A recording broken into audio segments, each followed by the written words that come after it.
I used to spend a lot of time listening to the portion that I'm about to memorize. So I listen to a lot so that it's kind of fresh in my head that I've heard it a lot and so on.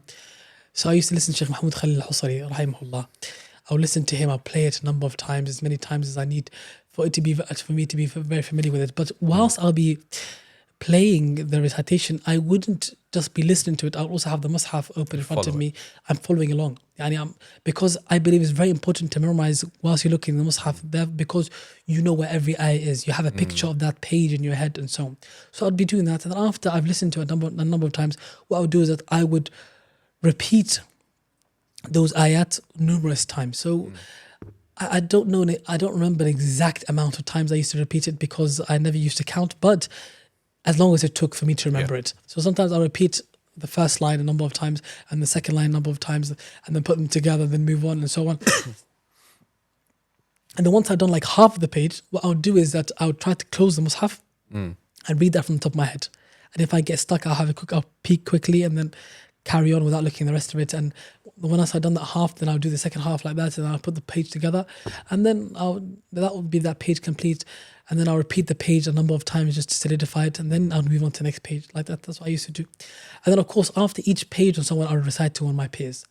Like, listen to me and recite this page. And then once I feel like I have this page and I know the place I'm weak on, because you might make some mistakes or you might get stuck on certain ayat whilst you're reciting to your peer and he'll tell you, then I know, okay, this ayah, it needs a bit of work, this place needs a bit of work. I thought I knew it, but I need to know it a bit better. And then I'll move on to the next page and it'll be similar, like that. It's still interesting though, because you're kind of mixing the, you're like an auditory learner and then you're visual as well. Some people, it's either or. So you're kind of like combining. I had to combine both. Because now I need to know what the page looks like. I need to know where the ayah is. I need to know where the word is. And at the same time, I'm an auditory learner. So I learn a lot through listening. Same. I pick up things very quickly through listening, and I was like that when I was younger. So I needed to listen a lot.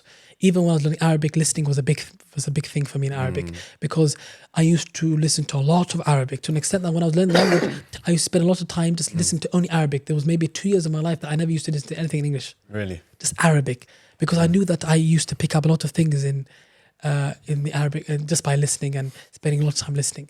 Like alhamdulillah, it was a blessing because it made many things easier for me.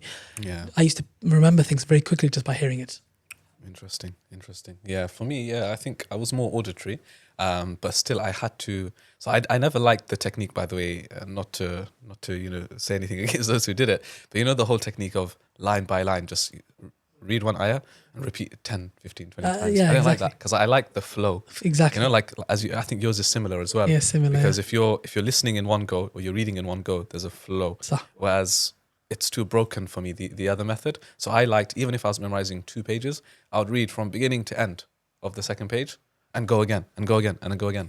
Like that, because that for me it had the flow and I'd pick it up like that.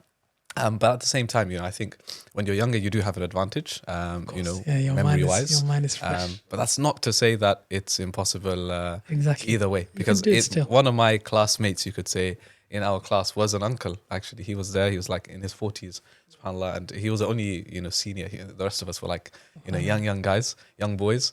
And no, he was there, mashallah. And he eventually completed his memorization. It took him maybe double the time than us, more than that. But alhamdulillah, he did it. So it's not impossible. Exactly. It's just you do have a bit more of an advantage when you're younger. Less things going on, I guess, in your mind. You're a lot more fresh. Exactly.